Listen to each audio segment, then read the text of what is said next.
ओम उमा महेश्वराय नमः। आप सभी का हमारे YouTube चैनल पर हार्दिक स्वागत है।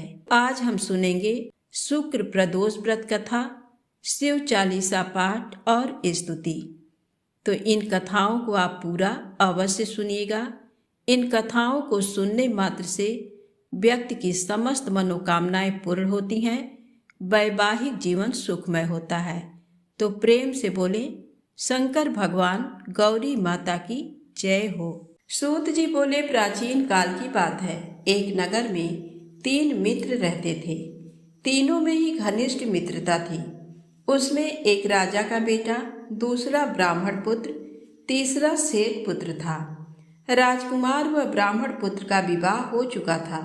सेठ पुत्र का विवाह के बाद गौना नहीं हुआ था। एक दिन तीनों मित्र आपस में स्त्रियों की चर्चा कर रहे थे। ब्राह्मण पुत्र ने नारियों की प्रशंसा करते हुए कहा, नारीहीन घर भूतों का डेरा होता है। सेठ पुत्र ने ये वचन सुनकर अपनी पत्नी को लाने का तुरंत निश्चय किया। सेठ पुत्र अपने घर गया और अपने माता पिता को अपना निश्चय बताया। उन्होंने बेटे से कहा कि शुक्र देवता डूबे हुए हैं। इन दिनों बहू बेटियों को उनके घर से विदा करा कर लाना शुभ नहीं होता, अतः शुक्रोदय के बाद तुम अपनी पत्नी को विदा करा लाना। सेठ पुत्र अपनी जिद से टस से मस नहीं हुआ और अपनी ससुराल जा पहुंचा। सास ससुर को उसके इरादे का पता चला। उन्होंने उसको समझाने की कोशिश की, किंतु वह नहीं माना।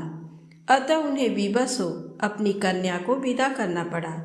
ससुराल से विदा होकर पति पत्नी नगर से बाहर निकले ही थे कि उनकी बैलगाड़ी का पहिया टूट गया और एक बैल की टांग टूट गई।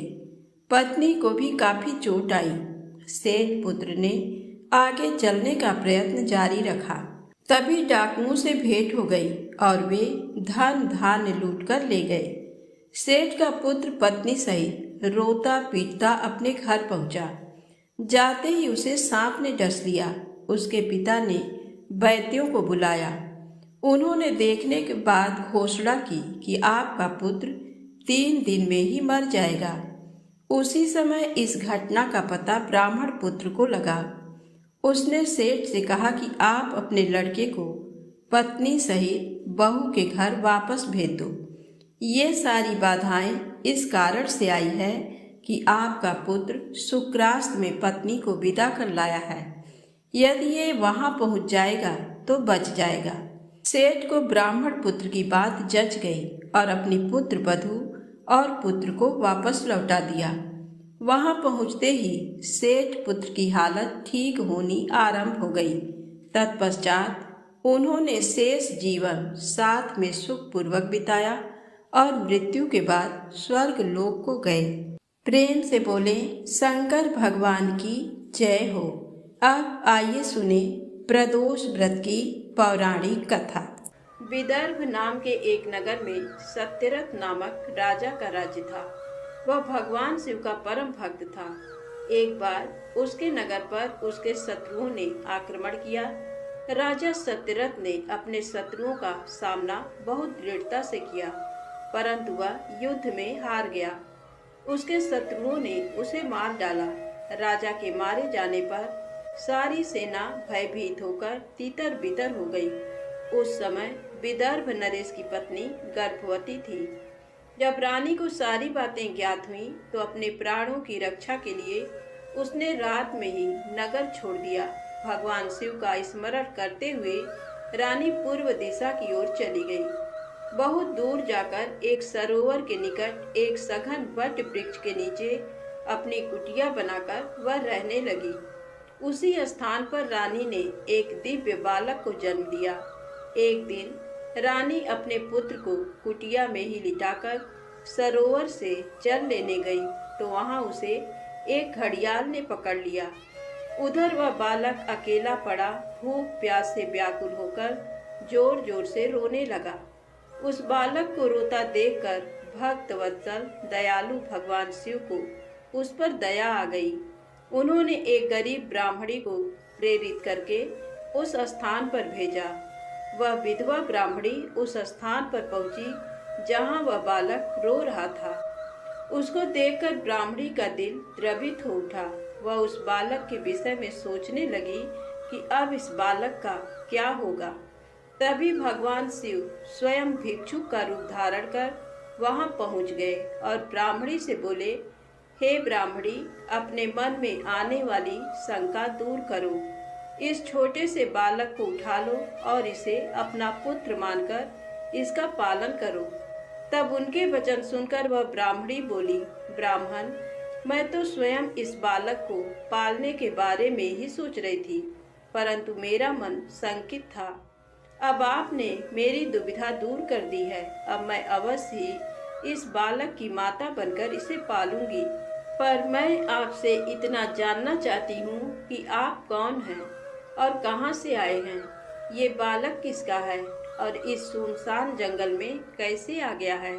भिक्षुवर, आपको देखकर मेरा मन बार बार ये कह रहा है कि आप दया और करुणा के सागर भगवान शिव हैं, जो अपने भक्त की रक्षा के लिए यहाँ आए हैं। मैं भी आपकी माया से मार्ग से भटक कर यहाँ आ गई हूँ। मैं जानती हूँ कि आपकी कृपा से इसका अवश्य ही कल्याण होगा। उस गरीब ब्राह्मणी की बातें सुनकर भिक्षु रूप धारण किए भगवान शिव बोले, हे ब्राह्मणी, ये बालक विदर्भ नगर के नरेश सत्यरथ का पुत्र है, जिसे उसके शत्रुओं ने युद्ध में हराकर मौत के घाट उतार दिया है। सत्यरथ की गर्भवती पत्नी नगर से भागकर यहाँ आ गई थी। इस बालक को जन्म देने के पश्चात वह सरोवर में जल पीने गई तो वहीं उसे घड़ियाल ने अपना आहार बना लिया। शिव जी के वचनों को सुनकर ब्राह्मणी फिर प्रश्न करती हुई बोली, भगवान, किस कारण से ये बालक अनाथ और बंधुहीन हो गया है। बालक के पिता सत्यरथ को शत्रुओं ने क्यों मार दिया और किस लिए शिशु की माता को घड़ियाल ने खा लिया। मेरा स्वयं का पुत्र भी गरीब और निर्धन है, भला इसको कैसे सुख प्राप्त होगा। ब्राह्मणी के इन प्रश्नों को सुनकर भक्त वत्सल भगवान शिव अपने उसी भिक्षुक रूप में बोले, हे देवी, राजा सत्यरथ अपने पूर्व जन्म में पांड्य देश के श्रेष्ठ राजा थे। वे सदैव शिव धर्म का पालन करते और भक्ति भाव से उनकी आराधना करते थे। एक दिन प्रदोष काल में जब राजा भगवान शिव का पूजन कर रहे थे, उसी समय नगर में कोलाहल मचा। राज्य में विद्रोह फैलने की आशंका से राजा ने पूजा बीच में ही छोड़ दी। सैनिकों ने जिसे राजद्रोही के रूप में राजा के सामने ला खड़ा किया, वह और कोई नहीं, उसी राज्य का एक सामंत था। उसे देखकर पांड्य राज क्रोध में अपना आपा खो बैठे और उस सामंत का सिर कटवा दिया। प्रदोष पूजन के नियम को समाप्त किए बिना राजा ने भोजन भी कर लिया। इसी तरह राजकुमार ने भी प्रदोष पूजन किए बिना भोजन कर और सो गया। वह पांड्य राज इस जन्म में विदर्भ राज हुआ। प्रदोष में शिव पूजन को बीच में छोड़ देने की वजह से उसका वध कर दिया गया और पूर्व जन्म का उसका पुत्र इस जन्म में भी उसका पुत्र बनकर जन्मा है। शिव पूजन के बिना खा पीकर सो जाने के कारण ही वह दरिद्रता में घिरा हुआ है। इसकी माता ने भी पूर्व जन्म में छल से अपनी सौतन को मार दिया था, इसलिए उसे भी घड़ियाल ने खा लिया है। तुम्हारा पुत्र पूर्व जन्म में ब्राह्मण था और महादानी था, परंतु इसने कोई यज्ञ कर्म नहीं किए। इसी कारण से इसे भी दरिद्रता का दंड मिला है। इन दोनों पुत्रों के दोषों को दूर करने के लिए तुम भगवान शिव की शरण में जाओ, वे ही तुम सबका कल्याण करेंगे।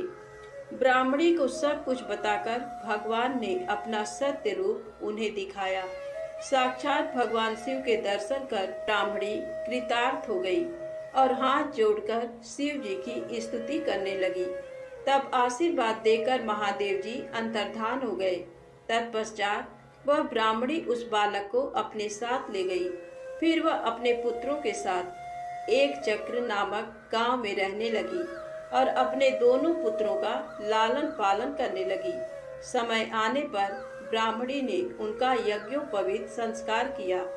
दोनों सांडिल्य मुनि के उपदेश सुनते और शिव जी की आराधना करते। समय बीतता गया, दोनों पुत्र बड़े हो गए। एक दिन ब्राह्मणी पुत्र को नदी में स्नान के लिए जाते समय सोने से भरा कलश मिला। उस सोने के कलश से उनकी गरीबी दूर हो गई। फिर भी वे नियम से शिव जी की आराधना करते। एक दिन वे वन में गए। वहां एक गंधर्व कन्या अपने पिता के साथ आई और वह राजकुमार पर मोहित हो गई। उसके पिता ने उसका विवाह राजकुमार से कर अपना राज्य उसे सौंप दिया। ब्राह्मणी वहां की राजमाता हुई और ब्राह्मण पुत्र उसका भाई। अब वे सब लोग प्रसन्नता पूर्वक राज सुख भोगने लगे। प्रेम से बोले, शंकर भगवान की जय हो।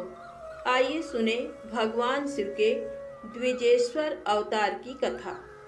एक समय राजा भद्रायु बसंत ऋतु में अपनी पत्नी सीमंतनी के साथ वन विहार करने गए।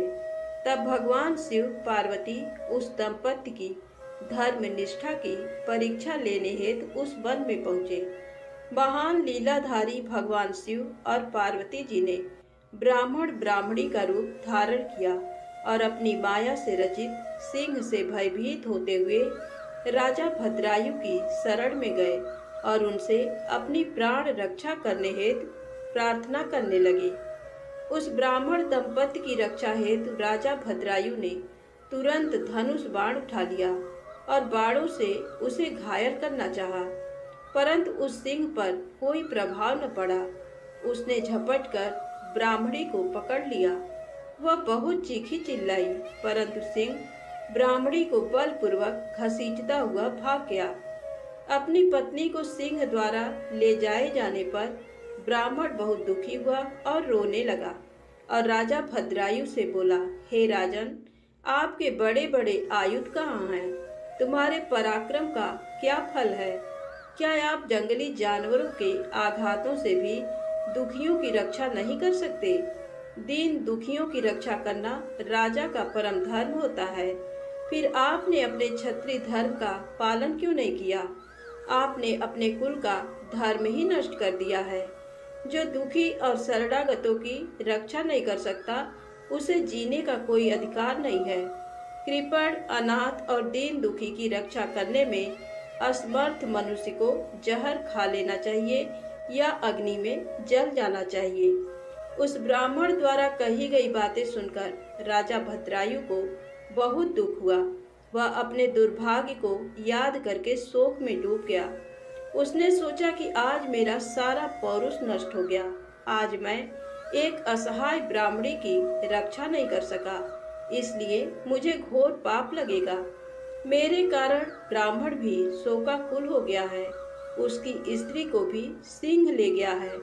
पता नहीं उसने उसका क्या किया होगा। मुझे अपने पापों को कम करने के लिए इस ब्राह्मण देवता को प्रसन्न करना होगा। ये सोचकर राजा भद्रायु उस ब्राह्मण के चरणों में गिर पड़े और बोले, हे ब्राह्मण, मुझे क्षमा कर दीजिए। मैं आपकी पत्नी की रक्षा नहीं कर सका। मैं अपने राजपाट सब आपके चरणों में न्यौछावर करता हूँ। ये सुनकर वह ब्राह्मण बोला, भला मैं ठहरा भिक्षा मांगने वाला एक ब्राह्मण, मैं तुम्हारे राजपाट का क्या करूँगा? इसलिए यदि तुम वाकई मुझे कुछ देना चाहते हो तो अपनी पत्नी मुझे दान में दे दो।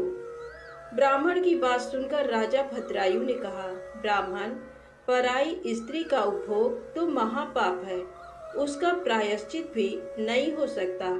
तब ब्राह्मण ने कहा कि राजन, मैं तो बड़े से बड़े पाप को अपनी तपस्या से पल भर में नष्ट कर सकता हूँ। तब भद्रायु ने सोचा कि मुझे ब्राह्मण को अपनी स्त्री दान करके शीघ्र ही अग्नि में प्रवेश कर जाना चाहिए। तत्पश्चात राजा भद्रायु ने अपनी पत्नी उस ब्राह्मण को सौंप दी। उसके बाद उन्होंने अग्नि प्रज्वलित की और स्नान कर देवताओं को प्रणाम करने के पश्चात उस अग्नि की 3 बार परिक्रमा की। फिर त्रिलोकीनाथ भगवान शिव का ध्यान करने लगे और उन्हीं का स्मरण करते हुए जैसे ही वे अग्नि में प्रवेश करने लगे, वैसे ही द्विजेश्वर रूपधारी भगवान शिव वहां प्रकट हो गए। भगवान शिव के 5 मुख, 3 नेत्र, पिनाक और चंद्र कलाधारी सुंदर स्वरूप, जो कि करोड़ों सूर्यों के समान प्रकाशित था, देखकर राजा भद्रायु आनंद मग्न हो उठे। उन्होंने दोनों हाथ जोड़कर शिव जी को प्रणाम किया और उनकी स्तुति करने लगे। राजा भद्रायु की स्तुति सुनकर भगवान शिव पार्वती बोले, हे भद्रायु, तुम्हारी शिव भक्ति से मैं बहुत प्रसन्न हूँ। तुमने सदा मेरा भक्ति भाव से पूजन किया है, अतः तुम अपनी पत्नी सहित मुझसे वर मांगो। आज मैं तुम्हारी मनोवांछित अभीष्ट वस्तु प्रदान करूंगा। मैंने ही तुम्हारी परीक्षा लेने हेतु ब्राह्मण का रूप धारण किया था। ब्राह्मणी के रूप में स्वयं देवी पार्वती थी और वह सिंह मायावी था। तुम अपनी परीक्षा में सफल हुए हो। राजन, कहो क्या चाहते हो? भगवान शिव के ये उत्तम वचन सुनकर राजा भद्रायु बोले, हे देवाधिदेव भगवान शिव, आप सबके परमेश्वर हैं। आपके स्वरूप के साक्षात दर्शन पाकर मैं धन्य हो गया हूँ। मैं सकुटुम्ब आपके श्री चरणों की भक्ति करना चाहता हूँ। मैं, मेरी रानी, मेरे माता पिता आपके सेवक बनकर आपके श्री चरणों में रहें। रानी कीर्तिमालिनी ने भी अपने माता पिता के लिए भगवान शिव का लोक मांगा। दोनों को वरदान देकर महादेव जी पार्वती जी सहित अंतर्धान हो गए। राजा रानी अपने नगर लौट आए। फिर 10,000 वर्षों तक राज्य करने के पश्चात वे दोनों भगवान शिव के धाम को गए। इस परम पवित्र पाप नाशक कथा को जो कोई सुनता अथवा पढ़ता है, उसे इस लोक में सब भोग ऐश्वर्य प्राप्त होते हैं तथा अंत में भगवान शिव के लोक को जाता है। प्रेम से बोले शंकर भगवान की जय। अब आइए सुने भगवान शिव की अमर कथा कहानी। जब श्री राधा जी पृथ्वी लोक पर चलने लगी तो गोलोक के श्री राधा जी का लीला पक्षी श्री सुखदेव जी ने भी साथ चलने को कहा। तो वहीं राधा जी की आज्ञा से भगवान की अमर कथा रूपी भागवत कथा के प्रचार करने के लिए गोलोक के लीला पक्षी श्री सुखदेव जी एक सुग्गी के गर्भ के अंडे के रूप में प्रकट होकर अमरनाथ में प्रकट हुए थे। वह अंडा हवा के झकोरों के कारण फूट गया था तथा अमरनाथ में फूटा हुआ पड़ा था। इधर एक बार श्री नारद जी घूमते घूमते कैलाश पर्वत पर पहुँचे तो श्री पार्वती जी ने नारद को सत्कार करने के बाद पूछा कि नारद जी, आप कहाँ से आ रहे हैं? तो नारद जी ने कहा कि मैं हर जगह घूमते हुए आ रहा हूँ, परंतु अब घूमना कम कर दिया हूँ क्योंकि लोगों पर विश्वास नहीं है।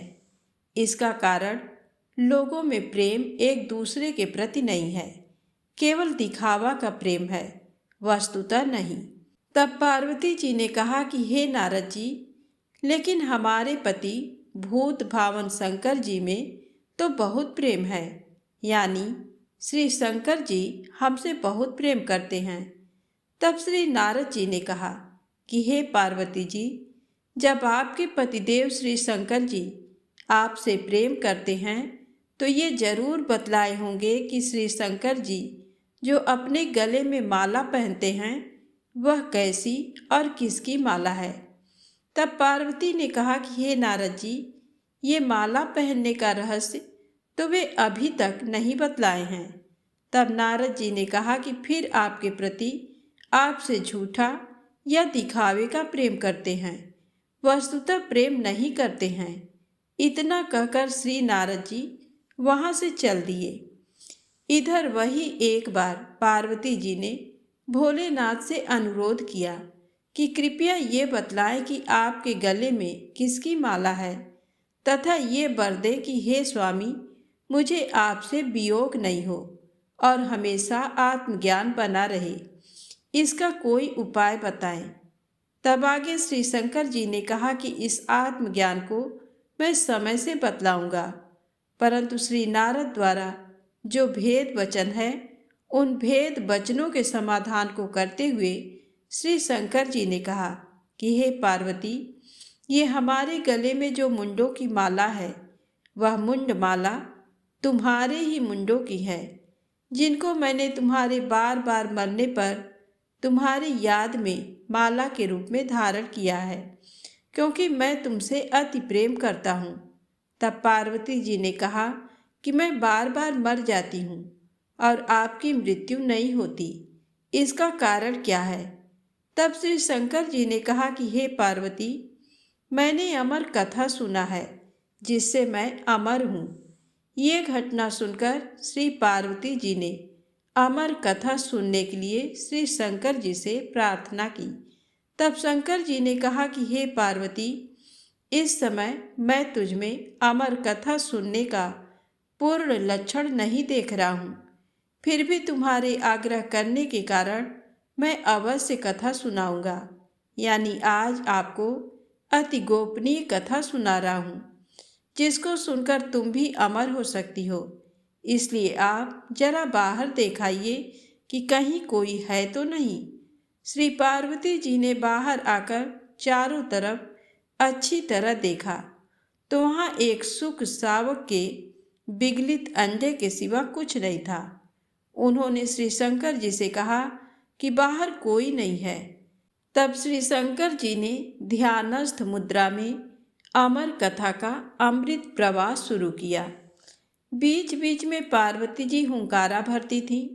10वें स्कंद की समाप्ति पर वे निद्राग्रस्त हो गईं एवं 12वें स्कंद की समाप्ति पर पार्वती जी ने शंकर जी से कहा कि हे प्रभु, क्षमा करेंगे, मुझे 10वें स्कंद के बाद नींद आ गई थी, मैं आगे की कथा नहीं सुन सकी हूँ। अर्थात श्री कृष्ण उद्धव संवाद जो 11वें स्कंद में है उसको मैंने नहीं सुना तथा 12वें स्कंद की कथा भी नहीं सुनी। इधर ये जानने हेतु कि फिर कथा के बीच में हुंकारी कौन भर रहा था, ये जानने के लिए शिवजी बाहर निकले। उन्होंने एक सुंदर सुख शावक को देखा। श्री शंकर जी ने पार्वती जी से पूछा, आखिर ये सुख शावक कहाँ से आ गया? पार्वती जी ने विनीत वाणी में कहा कि ये तो विगलित अंडे के रूप में पड़ा था, श्री भागवत कथा रूपी अमृत पान से जीवित हो गया। इस प्रकार अमर कथा की गोपनीयता भंग होने से शंकर जी सुख शावक को पकड़ने के लिए झपटे। सुख शावक उड़ गया और उड़ते उड़ते भय से श्री बद्रिकाश्रम के निकट स्थित व्यास आश्रम पर श्री व्यास जी की पत्नी पिंगला के मुख में प्रवेश कर गया। फिर शंकर जी ने श्री व्यास जी द्वारा सांत्वना प्राप्त कर वापस अपने आश्रम पर लौट गए। इधर श्री सुखदेव जी 16 वर्षों तक पिंगला के गर्भ में रहे। अंततो गत्वा श्री व्यास जी के अनुरोध करने पर सुखदेव जी ने अपना भय बताया। उन्होंने गर्भ के भीतर से कहा कि उन्हें बाहर आने पर माया से ग्रसित होने का भय है। यदि भगवान श्री कृष्ण द्वारा माया से ग्रसित नहीं होने का आश्वासन मिले तभी वे बाहर आएंगे। व्यास जी के अनुरोध से भगवान श्री कृष्ण ने सुखदेव जी को माया से ग्रसित नहीं होने का आश्वासन दिया। तब सुखदेव जी गर्भ से बाहर आए और जन्म लेते ही जंगल में तपस्या करने चल पड़े तथा पुनः सुखदेव जी जो अपने पिता व्यास जी के बुलाने पर भी नहीं आए, लेकिन व्यास जी के ब्रह्मचारी शिष्यों द्वारा गाए जाते हुए श्री भागवत जी के मंत्रों से अपनी समाधि को तोड़ दिया तथा इस श्लोक को सुनकर उन श्री व्यास जी के शिष्यों के पीछे पीछे चल दिए। इस घटना का मुख्य कारण भागवत कथा ही है। तो प्रेम से बोलें शंकर भगवान की जय हो। अब आइए सुने शिव चालीसा पाठ। श्री गणेश गिरिजा सुअन मंगल मूल सुजान, कहते अयोध्या दास तुम देहु अभय वरदान। जय गिरजापति दीन दयाला, सदा करत संतन प्रतिपाला। भाल चंद्रमा सोहत नीके, कानन कुंडल नाग फनी के। अंग गौर सिर गंग बहाए, मुंड माल तन चार लगाए। वस्त्र खाल बाघंबर सोहे, छवि को देख नाग मुनि मोहे। मैना मातु की हमें दुलारी, बाम अंग सोहत छवि न्यारी। कर त्रिशूल सोहत छवि भारी, करत सदा शत्रुंजयकारी। नंदी गणेश सोहें तह कैसे, सागर मध्य कमल है जैसे। कार्तिक श्याम और गणराऊ, या छवि को कही जात न काऊ। देवन जब ही जाय पुकारा, तब ही दुख प्रभु आप निवारा। किया उपद्रव तारक भारी, देवन सब मिल तुम ही जुहारी। तुरत सटानन आप पठायो, लौ निमेष महामारी गिरायो। आप जलंधर असुर संहारा, सुयस तुम्हार विदित संसारा। त्रिपुरासुर सन युद्ध मचाई, सबहि कृपा कर लीन बचाई। किया तपहि भागीरथ भारी, पुरब प्रतिज्ञाता सुपुरारी। दानिन मह तुम सम को नाही, सेवक या स्तुति करत सदाही। वेद नाम महिमा तव गाई, अकथ अनादि भेद नहीं पाई। प्रगट उदधि मंथन में ज्वाला, जरे सुरासुर भये बिहाला। कीन्ह दया तह करी सहाई, नीलकंठ तब नाम कहाई। पूजन रामचंद्र जब कीन्हा, जीत के लंक विभीषण दीन्हा। सहस कमल में हो रही धारी, कीन्ह परीक्षा तब ही पुरारी। एक कमल प्रभु राख्यों जोई, कमल नयन पूजन चह सोई। कठिन भक्ति देखी प्रभु शंकर, भय प्रसन्न दिए चित बर। जय जय जय अनंत अविनाशी, करत कृपा सबके घटवासी। दुष्ट सकल नित मोहि सतावे, भ्रमत रहे मोहि चैन न आवे। त्राहि त्राहि मैं नाथ पुकारूं, एहि अवसर मोहि आनो बारो। लय त्रिशूल शत्रुन को मारो, संकट से मोहि आनो बारो। मातु पिता भ्राता सब कोई, संकट में पूछत नहीं कोई। स्वामी ये कह आस तुम्हारी, आय हरहूँ अब संकट भारी। धन निर्धन को देत सदाही, जो कोई जांचे वो फल पाही। स्तुति के ही विधि करो तुम्हारी, क्षमहु नाथ अब चूक हमारी। शंकर हो संकट के नाशन, मंगल कारण विघ्न विनाशन। योगी यति मुनि ध्यान लगावे, नारद सारद शीस नवावे। नमो नमो जय नमो शिवाय, सुर ब्रह्मादिक पार न पाया। जो यह पाठ करे मन लाई, तापर होत है शंभु सहाई। ऋनिया जो कोई हो अधिकारी, पाठ करे सो पावन हारी। पुत्रहीन कर इच्छा कोई, निश्चय शिव प्रसाद तेहि होई। पंडित त्रयोदशी को लावे, ध्यान पूर्वक होम करावे। त्रयोदशी व्रत करे हमेशा, तन नहीं थाके रहे कलेसा। धूप दीप नैवेद्य चढ़ावे, शंकर सम्मुख पाठ सुनावे। जन्म जन्म के पाप नसावे, अंत बास शिवपुर में पावे।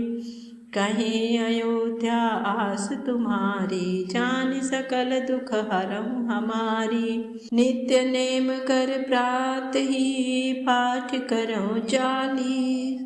तुम मेरी मनोकामना, पूर्ण करो जगदीश। उमापति महादेव की जय।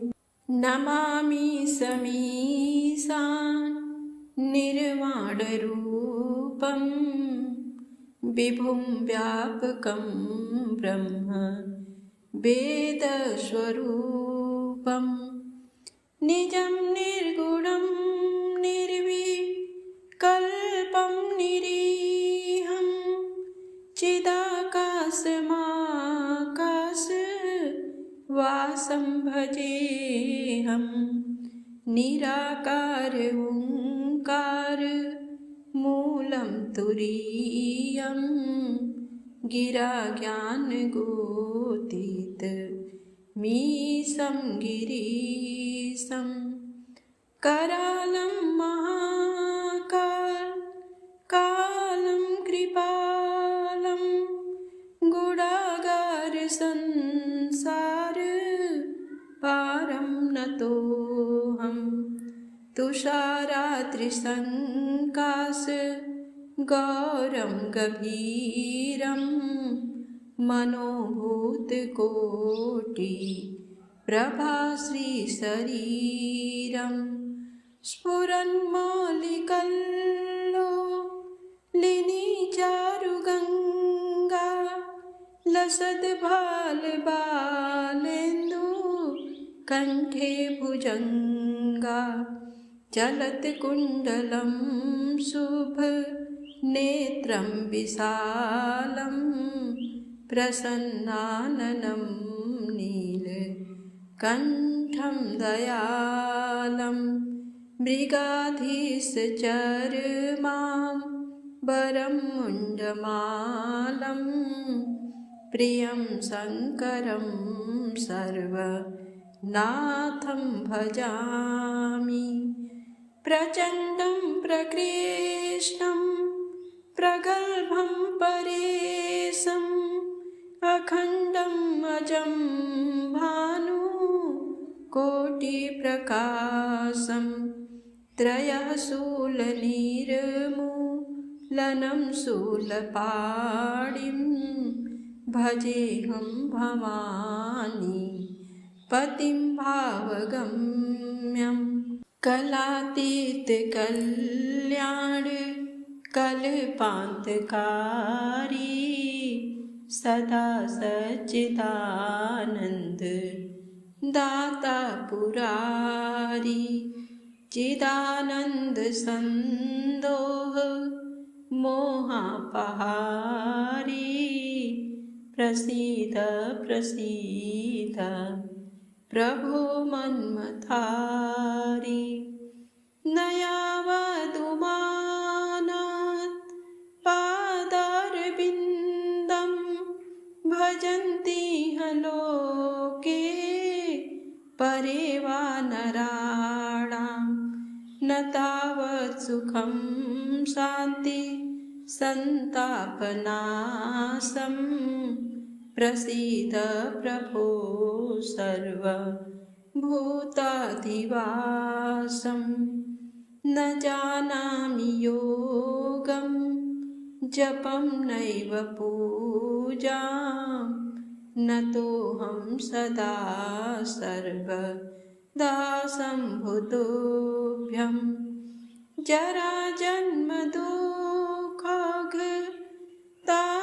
जराजन्मदुःखतातप्यमानं प्रभो पाहि आपन् नमामि शम्भो प्रभो पाहि आपन् नमामि शम्भो रुद्राष्टकमिदं प्रोक्तं विप्रेण हरतोषे ये पठन्ति नरा भक्त्यां तेषां शम्भु प्रसीदति ब्रह्ममुरारिसुरार्चितलिङ्गं निर्मलभासितशोभितलिङ्गं जन्मजदुःखविनाशकलिङ्गं तत्प्रणमामि सदा शिवलिङ्गं तत्प्रणमामि सदा शिवलिङ्गं देवमुनिप्रवरार्जितलिङ्गं कामदहं करुणाकरलिङ्गं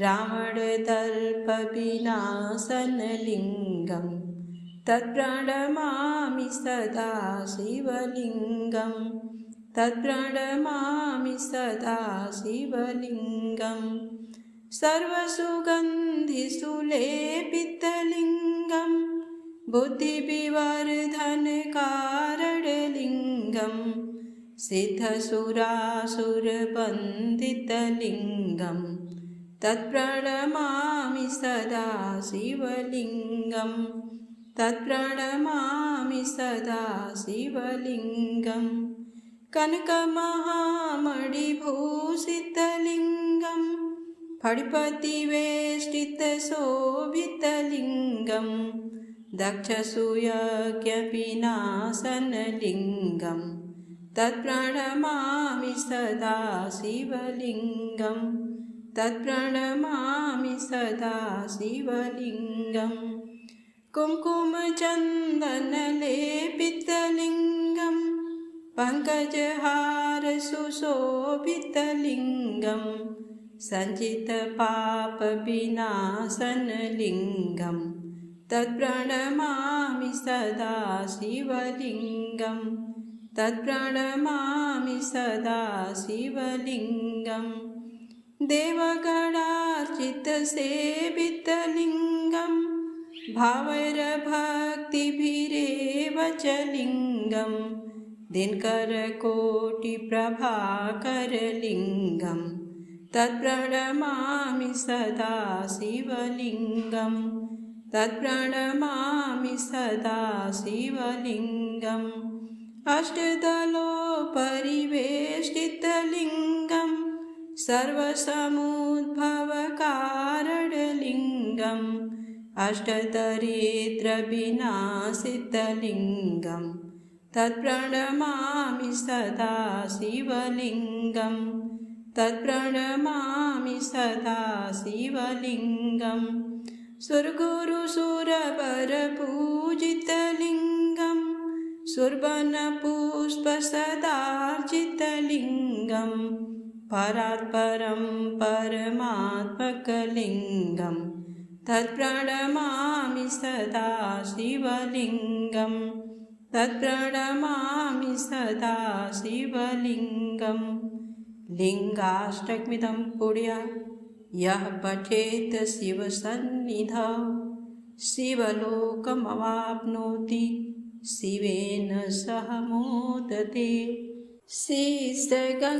शेषगङ्गयर्धङ्ग पार्वती सदा विराजत कैलासी नन्दिभृङ्गी नृत्य करत हैं धरत ध्यान सुर सुख राशि शीतल मंद सुगंध पवन बह बैठे हैं शिव अविनाशी करत गान गंधर्व सप्त स्वर राग रागिनी मधुरासी यक्ष राक्ष भैरव जह डोलत बोलत हैं बन के वासी कोयल शब्द सुनावत सुंदर भ्रमर करत है गुंजासी कल्पद्रुम अरु पारिजात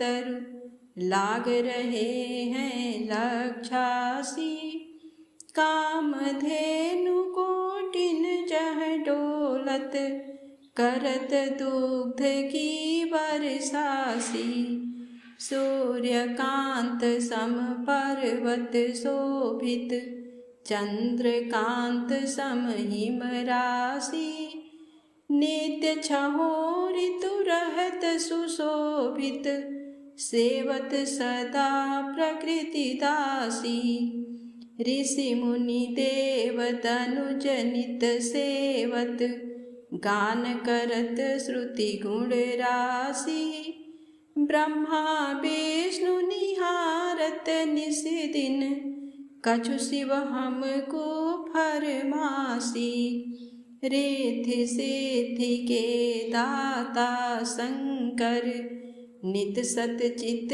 आनंद राशि जिनके सुमिरत ही कट जाती कठिन काल यम की फांसी।